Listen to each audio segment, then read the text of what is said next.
जय शंकर की सब भक्तों को शंकर भगवान की कृपा से आज हम श्रावण महात्म के 15वां अध्याय की कथा को करते हैं। सारे भक्त कथा को श्रद्धा से सुने और शंकर भगवान का आशीर्वाद प्राप्त करें। जय शंकर की। सनत कुमार ने शिव से कहा कि हे देवेश, नागों का आश्चर्य जनक पंचमी व्रत को मैंने सुना। हे देवेश, अब आप षष्ठी के दिन किए जाने वाले व्रत को कहें। इस व्रत का क्या नाम तथा क्या विधान है? शंकर भगवान ने सनत कुमार से कहा कि हे विपेंद्र, श्रवण महीने में शुक्ल पक्ष की षष्ठी तिथि को महामृत्यु विनाशक उत्तम सुपोदन नाम का व्रत कहते हैं और इस व्रत को करें और शिवालय में, शिव मंदिर में या घर पर विधि पूर्वक शंकर भगवान की अर्चना भक्ति करें और विधि पूर्वक व्रत करने के बाद ब्राह्मणों को भोजन करावें। इससे अनंत पुण्य फल प्राप्त होता है। इस शब्द में प्राचीन कथा का कहते हैं, ध्यान से सुनो। रोहित नाम का एक राजा हुआ, समय तक अपुत्र वाला। उसके कोई संतान नहीं थी। उसने पुत्र की प्राप्ति के लिए कठिन तपस्या की। तप के प्रभाव से प्रकट होकर ब्रह्मा ने उससे कहा कि हे राजन, तेरे भाग्य में पुत्र नहीं है। फिर भी वह पुत्र की प्रत्येक कठिन तपस्या करता रहा। संकट में होकर ब्रह्मा फिर प्रकट होकर बोले, हे राजन, तुम्हें मेरा दिए हुआ जो पुत्र होगा वह अल्पवायु होगा, उसकी आयु कम होगी। इस प्रश्न पर राजा और रानी ने यह निश्चय किया कि पुत्र प्राप्ति से जो बंध्यापन दोष है हट जाएगा, लोक में अपुत्र होने की निंदा मिट जाएगी। यही भूत है। ब्रह्मा के वरदान से शोक और हर्ष से युक्त पुत्र हुआ और राजा ने जातकर्म आदि संस्कार यथा विधि से सब कार्य किए। दक्षिण नाम वाले रानी तथा राजा रोहित ने स्नेहवश उसका नाम शिवदत्त रखा। मन में डरते हुए भूमिपाल ने उस लड़के का उपनयन संस्कार किया। मृत्यु के भय से राजा ने उसका विवाह नहीं किया। जब वह 16 साल का हुआ तो उसकी मृत्यु हो गई। उसे ब्रह्मचारी के मरण की याद में राजा महती चिंता में हो गया, क्योंकि जिस वंश में ब्रह्मचारी का मरण होता है उस वंश का अक्षय हो जाता है तथा उसकी दुर्गति हो जाती है। सनत कुमार जी ने शिव से कहा कि हे देवदत्त, हे जगन्नाथ, क्या इसका कोई उपाय नहीं है? यदि कोई उपाय है तो इसमें कोई संदेह न हो तो उसे कहें, जिसे करने से सब दोषों की शांति हो जाए। शंकर भगवान ने सनत कुमार से कहा कि हे राजकुमार, हे सनत कुमार, राजा ने ब्राह्मणों से सलाह की तो ब्राह्मणों ने उनसे कहा कि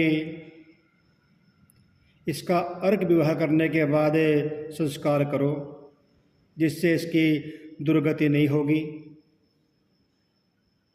शंकर भगवान ने सनत कुमार से कहा कि हे भूपेंद्र, राजा ने ब्राह्मणों से इस विधि को श्रवण करके अपने मन में विचार किया कि यह अमुख्य अर्क विवाह मुझे उत्तम नहीं लगा। विवाह ही मुख्य होना उचित है, तो जिसमें मेरे जीव के वास्ते कोई बालिका नहीं देता, क्योंकि मरे हुए को कोई बालिका कैसे देगा। मैं राजा हूँ, जो कोई इसको अपनी कन्या देगा उसे मैं रत्न तथा बहुत सा धन दूंगा। इसके नगर में एक ढिंढोरा पिटवा दिया। लेकिन नगर में एक ब्राह्मण रहता था, वह दूसरे देश में गया हुआ था। उसकी प्रथम मृत पत्नी से उत्पन्न एक लड़की थी। दूसरी विवाहिता स्त्री बहुत दुष्टा थी। उसने डहा से और बहुत द्रव्यधन के लोभ से लड़की को राजा को दे दिया और उससे 1,00,000 मुद्रिका लेकर 10 साल की उस दीन बाला को मरे हुए राजा के लड़के के वास्ते दे दिया। उस बाला को लेकर वे सब नदी के किनारे शमशान में गए। वहाँ उस सब के साथ बाला का विवाह किया। मनुष्य लोग विधि पूर्वक सब के साथ शब्द कराकर जलाने के तैयार हुए। तब बाला ने कहा कि आप ऐसा क्यों कर रहे हैं?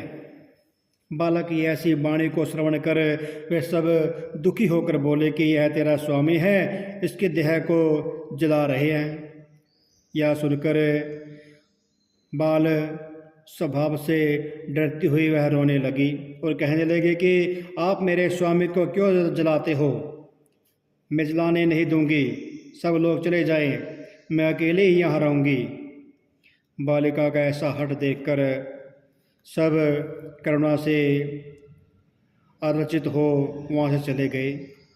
जो प्रारब्धवादी वृद्ध लोग थे उन्होंने कहा कि अत्यंत कष्ट है, किसी का भावी कर्म नहीं जान सकते। दीन रक्षक दयालु भगवान क्या करेंगे?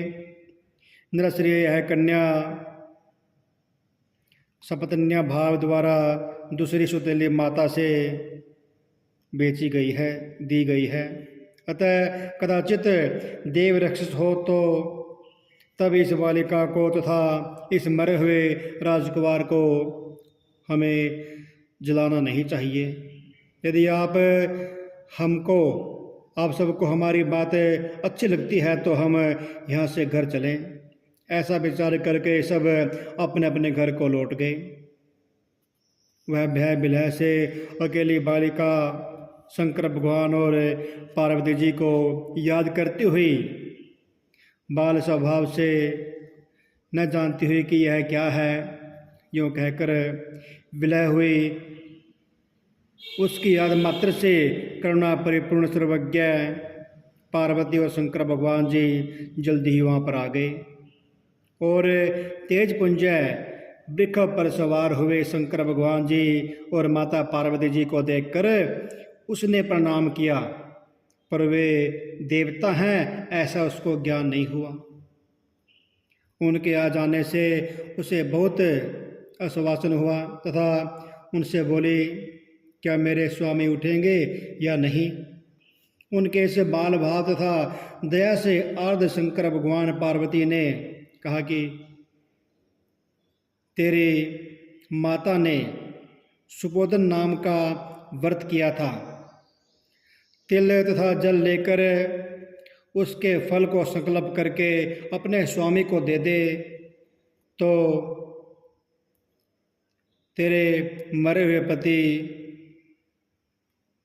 कहा कि जो तेरी माँ ने व्रत किया है, जो सुपोधन नामक व्रत किया है, उसके प्रभाव से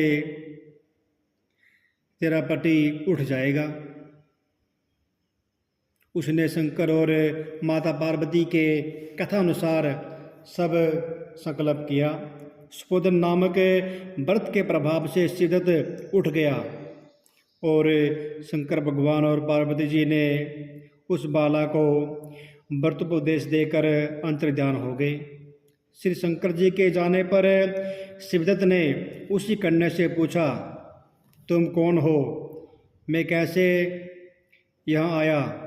कन्या ने शिवदत्त से सारी कथा कह दी और इस प्रकार रात भी बहुत हो गई और सुबह हो जाने पर नदी के किनारे आए हुए प्राणियों ने राजा से सारी कथा कही। हे राजन, आपके पुत्र और पुत्र वधू नदी के किनारे हैं। प्रामाणिक विश्वसनीय मनुष्यों से इस वार्ता को श्रवण कर अत्यंत प्रसन्न हुआ। नगाड़ा बजाता हुआ नदी के किनारे पर आया।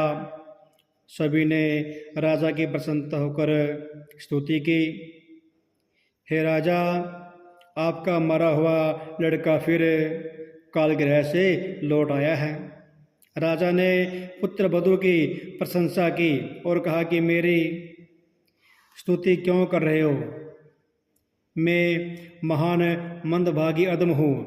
मेरी यह पुत्र वधू सुबगा धन्य है। इसके सजीव पुण्य से यह मेरा लड़का जी उठा है।